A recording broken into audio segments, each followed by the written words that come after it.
Hello and welcome to another edition of For the Record. I'm Sean Murphy. My guest today, a regular on the show, especially since it is that time of year, Caswell Cook, Executive Director of the Misquamicut Business Association, owner of Seafood Haven on Misquamicut Beach, former politician. There's so much, it can't even fit on a business card. Welcome back to the show. Thanks, Sean. Thanks for having me. So what's been going on the beach since the last time we talked? All kinds of exciting things. You have one less job now, or actually you one less and then like maybe 3 added to it or something. Yeah, that happens. But you've eased out of politics now. What's it like to be a civilian again? The thing I miss the most is there's this little parking pass they gave you. Oh, yes. No, really, and you put it in the thing, and you could park wherever you wanted. That was the only perk left for being on the Westerly, Rhode Island Town Council. But 12 years was enough, and I ran for state representative. Tell me about that experience. Well, I lost, so it kind of stinks. I mean, so we know what the experience was like. No, but it's good. You learned a lot, though, yeah, didn't you? Yeah, I ran against a guy who had been around a long, long time. Well, he's still around, and he had a lot of, a lot more money raised than I did, and he won, not by much, a few hundred votes out of like 6,000. Yeah, that's pretty small margin. Did you demand a recount at all? I did not. Okay. No, it was good. Are you the type of politician that once and if you lose, you're cordial, you're humble, you congratulate your opponent, or did you say, I'll get you, one of those things? No, it's funny because we appear together occasionally. We did this thing where we spoke to the senior class at the high school a few weeks ago, and, I make a joke about it. I always try to joke about it because, it's life. Who cares? I would have liked to have won though. Yeah. There's always next time. I don't know, how different would your life be now? I mean, your focus would be so different. It would be on events going on in Rhode Island. Well, yeah, and they would not have rolled out that terrible logo because I would have been there to prevent it. Yeah, you would have put the kibosh on that. It wouldn't have been cooler and warmer, that's for sure. Tell me about the controversy where Iceland was involved. It was actually a scene from Iceland instead of Rhode Island. Sorry, Gina, I don't mean to go there, but I asked the question, so it's not his fault. Governor Gina Raimondo. She entrusted these people. What's funny is that this Commerce Corporation, which used to be EDC got renamed because they did the whole 38 Studios scandal. Right. So they Kurt Schilling. Right. Yeah. So they had to get like a new name. Now this new name group, that person got the sack. Is there some kind of bad luck thing going on? There must be. I mean, what it is that you take a place like Misquamicut Beach. And we do really well when it comes to promotion. Now, our organization is made up of people that pay dues, and we have these events, our drive-ins, our festivals, and whatever. But we're a nonprofit. I'm a part-time executive director. I only have a few part-time staff, and yet somehow we've managed to get over 66,000 followers on Facebook alone. Impressive. Plus, Twitter and Instagram. And the state of Rhode Island doesn't even have half that. The state, and even Newport, who's got millions to spend on, they have like 48,000. And I'm not poo-pooing it or anything. But you weren't included in the tourism or something. But, we show these people what we've done just in Little Misquamicut on a shoestring. And, they come down and they even talk to us, and they come to our meetings and stuff from the state. And when it comes time for them to do this stuff, they hire some company out of state, and they spent $500,000 designing logos and coming up with market research. It's like, why don't you talk to the people involved in tourism in your own state? And so when it was rolled out and it rolled flat on its face, I mean, we're not going to make fun of them or say anything bad about it, but it was dumb. And I would have said, listen, let's have a contest. $5,000 for first place would have saved $545,000, right? $5,000 for first place. Then we could have had a panel of maybe 12 people from the state that are known that could have whittled it down to say the top 10. We could have done a Survey Monkey, and what I would have done to immediately get the state of Rhode Island's Facebook count up and Twitter count up is to say the only place you can go and vote is if you like our Facebook page. And overnight, they would have had 100,000 views or 100,000 new likes because it would have been on all the channels and all the radio. And that would have driven people to social media. It would have gotten buy-in from the state, and some lucky person would have won $5,000, and the state would have saved $545,000. But that's if you had have elected me, folks. I'm sorry. Do you have any aspirations for future endeavors in politics, or are you bitter at this point? I'm never bitter. Okay. Sometimes I get sick of it. Right. And definitely for you take a nice long break now. Yeah, so. I mean, I just don't watch like town council meetings. In fact, it's almost like a thing. I don't want to watch it. Do you watch all the national political stuff that's Love going on? that stuff. Yeah. I like John Kasich, and I'm running as a delegate for John Kasich in Rhode Island. So you're a delegate. I don't know if I've ever met one before. Well, he has to win something, and we're like 10%, and then I have to win on that. So yeah, it's not. What happens to a delegate when like a candidate drops out? Are you a free agent basically? Well, it happened before because I was a delegate for John McCain in 2000, and he won Rhode Island handily. But he obviously lost to Bush nationally. So we went to the convention as a McCain contingent, and he spoke to us, I think, the first night we were there, and he released his delegates to vote for Bush. In '08, I got elected as a delegate again, or alternate delegate, whatever it was. But I went to the convention in Minnesota. I went to the convention. You look like you could be from Minnesota. Minnesota? Something, yeah. Minnesota or North Dakota? Yeah. Oh, wait, how far ago, eh? But we went there, and it was fun, and we were McCain delegates. And then I think I did something for Gingrich in 12, but he didn't get anywhere, so I didn't get to go. And who knows what'll happen? Wow, in you were Kasich. plugged in. Wow, that's fun. impressive. So, And I worked on the and I worked on the Chafee for President campaign last year, which we could talk about, but. so you will not rule out some more political work down the road. Now, I don't mean like being delegate, but maybe a politician in some way. Yeah, Okay. I think it's the only thing I know how to do.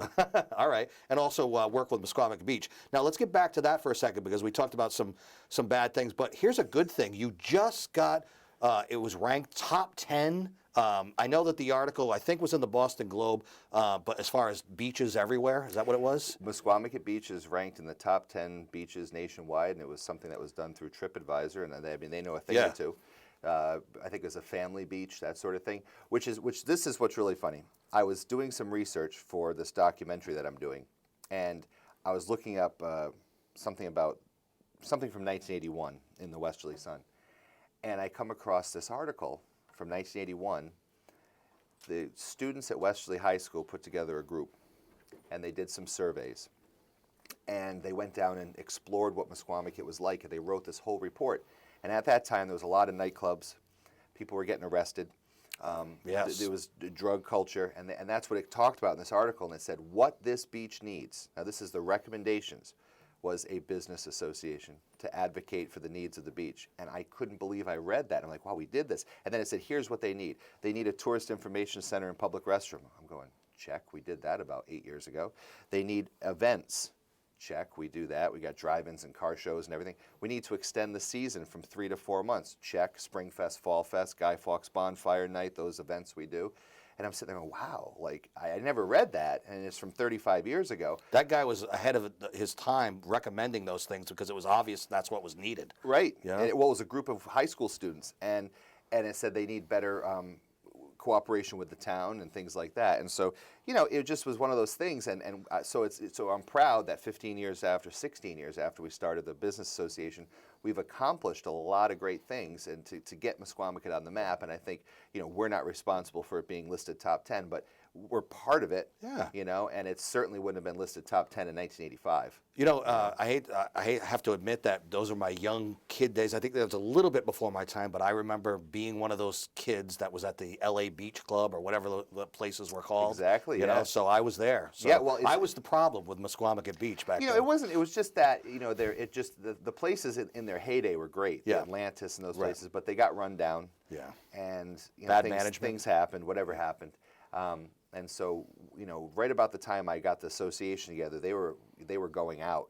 And then when I got on the council in '02, the town had just purchased all those nightclubs, and we paved Paradise and put up a parking lot. Literally, the Paradise by the Sea, the Atlantis, we paved it, and it's Whiskey Now Town Beach now. And we have our tourist information center, and we have a drive-in screen where the old L.A. Beach Club used to be. That's one of the things that I saw a lot most recently on the Misquamicut page or your page on Facebook. Was there a problem? Did the drive-in need to be repaired or something? Yeah, I mean, the drive-in was like kind of a lark. I was driving around with my friend John Gonzalez, Gonzo we call him.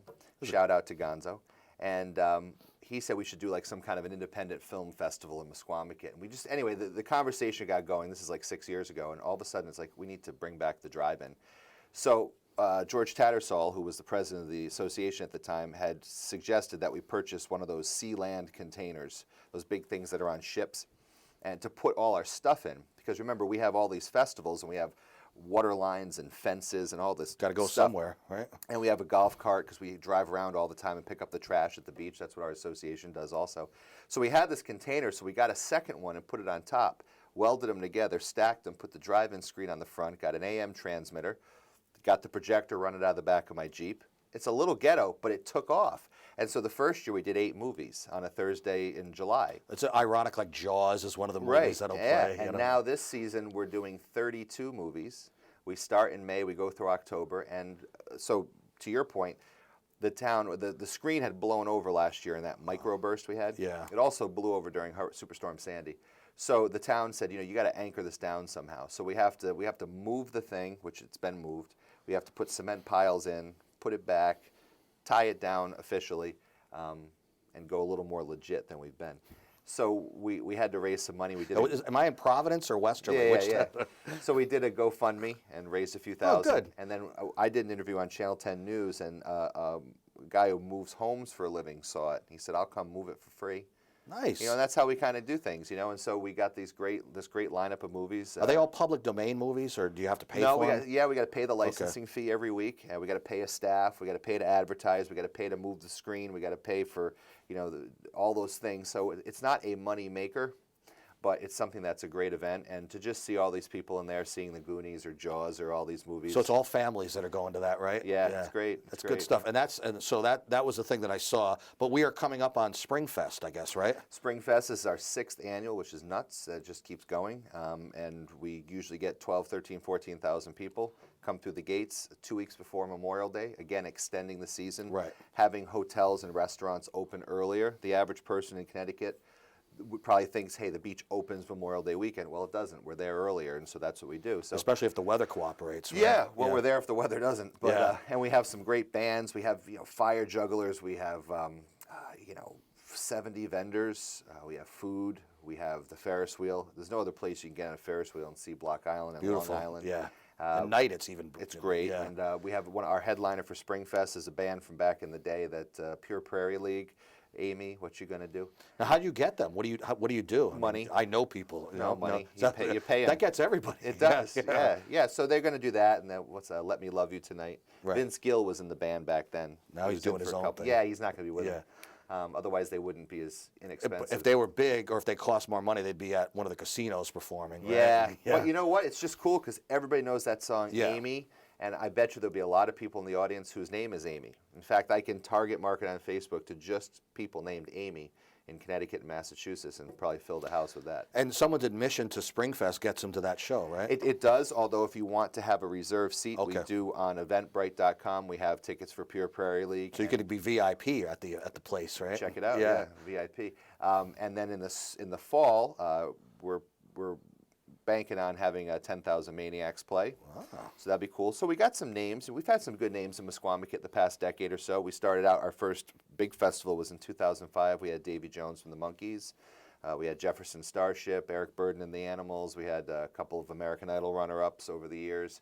Rick Derringer's played. Sophie B. Hawkins played last year. She had a couple hits in the 90s. So, I mean, yeah, we got some named people. Caswell Cook, he's on stage once in a while, too. Once Isn't in he a while, the familiar Beach with him? Band. Yeah, well, we have a great band. It's got some great players, and they sort of prop me up, make me sound good. And we have Room Full of Blues horn section, like Rich Latai, Doug James, some of those guys, they play with our band. And I love Doug James, who's a Grammy Award-winning musician, who is, right now, he's on the road with Jimmy Vaughn. And he just did a few gigs with Robert Plant. And yet he'll text me and say, when's the next beach band gig? And I'm just like, When they're calling you to ask you to be a part of it, that says something about your event, right? Well, they want to be in the band, I guess. Right. I think it's because my band's a little bit of fun. It's not like, it must be a little bit of pressure to play with Robert Plant. Right. You kind of get it. So, but I just think it's funny that the guy is, saying, when's the beach band playing, Caswell? Or he calls me Caswheel. But anyway, that's another story. I mean, so this is an example of Springfest, and I mean, every time that you're on, I ask you what's new down there. Because after Sandy, there's been some places have decided to rebuild in stages, where others decided to do it right away. So is there still some kind of rebuilding going on after the all this last time? place left is Maria's, the Balone family. They had a great place. They have the Breezeway Resort, and they have a restaurant across the street from the beach called Maria's. And it's going to become the Hotel Maria. It's going to be a hotel and restaurant. And there's big steel beams and things like that, but it hasn't happened yet, but it should for this season.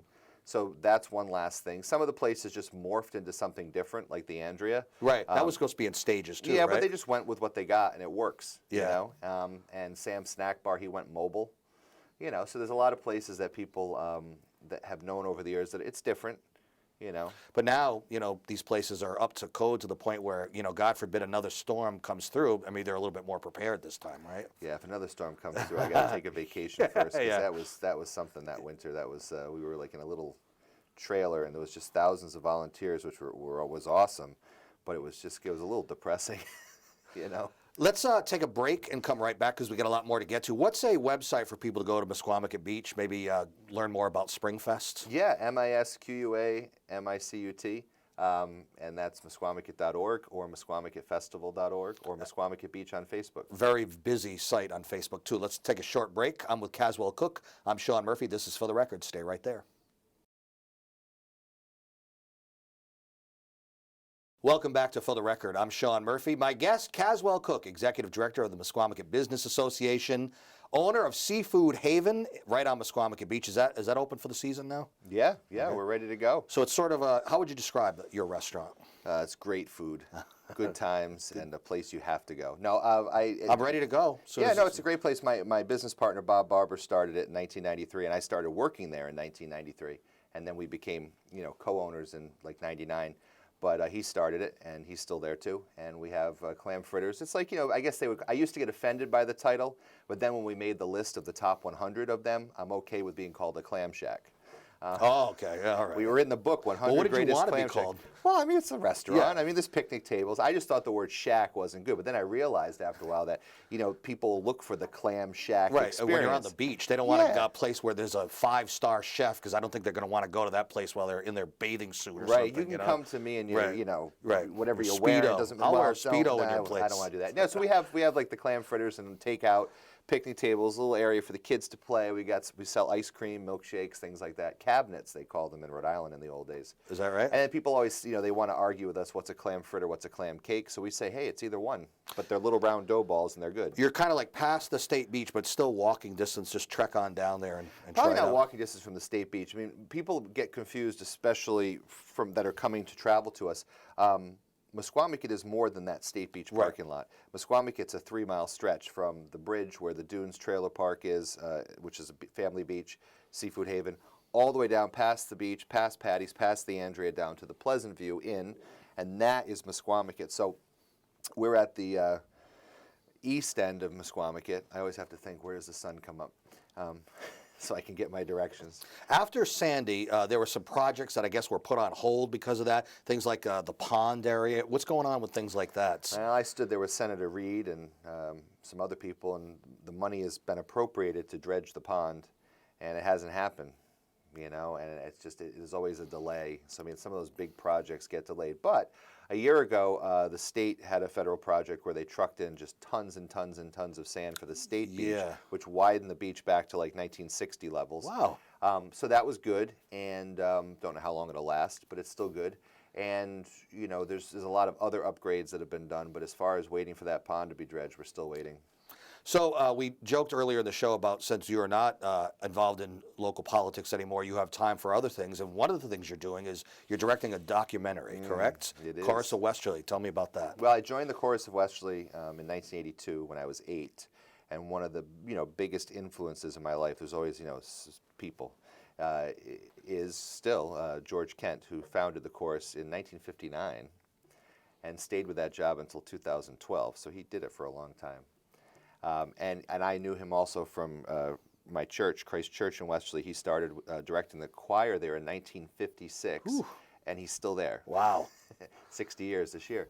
So he's just a great guy. The chorus is a great group, 200 singers. There's been thousands of kids that have gone through the ranks since 1959. And I just wanted to tell the story. There was a guy who was a director in the 70s, Orrin Jacoby, and he came in and did a piece on the chorus when they were doing, I think, the Bach and B minor Mass or something in 1975. And he kind of followed how that piece progresses from the rehearsals to the performance. But it's kind of short, and it didn't really go into the whole, explanation of what the chorus is about. And so I just wanted to, the chorus year is kind of cool. It starts at this camp that the Kents own in New Hampshire called Camp Ogons, and all the kids go up to this camp for a week. It's a great experience. It's the way kids get sold on joining this chorus. And you go up to the woods in the middle of New Hampshire and have a great time. And then there's all these great concerts throughout the year, classical concerts. There's summer pops in front of 20,000 people in the park. For many years, there was a great production called 12th Night that happened. And so we just, Chris Walsh, who used to be a DJ at the Atlantis. Yes, and back in the worked day. with me at Kiss in Hartford. You're right, Yep. Kiss in Hartford, the Kiss Club. Chris and I are doing it, and so we took a year and we shot film starting at the camp, went through 12th Night, went through all Summer Pops, went through a whole season, and then we sat down with the principals, Andrew Howell, who's the current conductor, and only the second conductor in all, 50-something years, and who was a kid growing up in the chorus, which is where the story is. This is a kid that was trained by George Kent, went to college, and he was his professor, and then he takes the job. It's a great story. I think there's only 3 choruses in the country that include children. To have an 8-year-old standing next to an 80-year-old singing Mozart or Bach is not something that happens everywhere. Right. And I think the Chorus of Wesley is one of those things that's on such a level that you only find it in places like New York or Boston. You don't find it in a little hometown. The culture's not there. Yeah, that quality, that hugeness. And they just toured 2 years ago in Vienna. They've been to England twice. They've sung Westminster Abbey. They've sung in the Vatican in Rome. So it's an international touring group, and I thought that story needs to get out there beyond Rhode Island and Connecticut. And so you shot all these things, and then the idea eventually will be to piece them all together, right, and turn it into. Yeah, we're almost done. I think it's going to debut this summer, and I got to see who's going to buy it. Who's going to take it. Yeah, I was going to ask you, how do you? I guess you kind of have to shop it around a little bit. We have to shop it around. I'm hoping to take it to some festivals. It'd be cool. I think it's a totally unique story, and it's just a great thing. I mean, I'm passionate about it because I just want to tell this story because the chorus, I think, transforms people's lives. It did mine, and it does for so many people. And I can't wait till my kids in a couple of years are old enough. They were in 12th Night, at 3 years old, and they go to the camp every year and things like that. But it's great to pass on. And there's a lot of 2, 3, 3rd generation, even 4th generation people in that organization, and it's just a cool thing. So. Let's hope it turns out well if Chris doesn't screw it up. I'm going to blame him. So do you, how did you decide you wanted to sort of be a director? Put that in quotes because I don't know if you're hanging out with Steven Spielberg or not, but did they give you any tips on this? I used to do this little TV show, and interviewed some cool people. We had the Beach Boys and some cool people on the show, Conan O'Brien, whatever. Great celebs over the years. It was my backstage pass when I was younger to go see concerts for free. Now I got to pay for them. Except for the ones that you book at Springfest, right? True. In 2009, I did this documentary that actually, unfortunately, never got released, but it turned out pretty well. It was on this group called Chad and Jeremy from the 60s. They had a big hit called Summer Song, and they were on Batman and the Dick Van Dyke Show and Patty Duke and all these different shows. So we pieced together, Chris Walsh and I, pieced together their whole life story. And I thought it came out really well, and that was kind of the first time. And I said, I'd love to do this, but I didn't make any money off it. And then lawyers got involved, and it never got aired. Well. But this one, I know what I'm doing now. Yeah.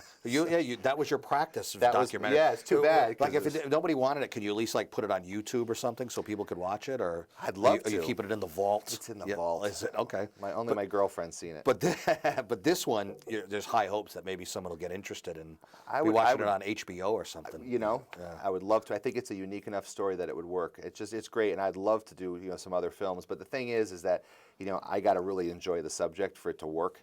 And so these couple things I really love doing. I would love to do it on some different bands and stuff. There's great bands that just have not had their story told, except maybe an expose on Behind the Music back in the 90s on VH1. But there's a lot of people out there, a lot of bands, a lot of music. I think music's my thing.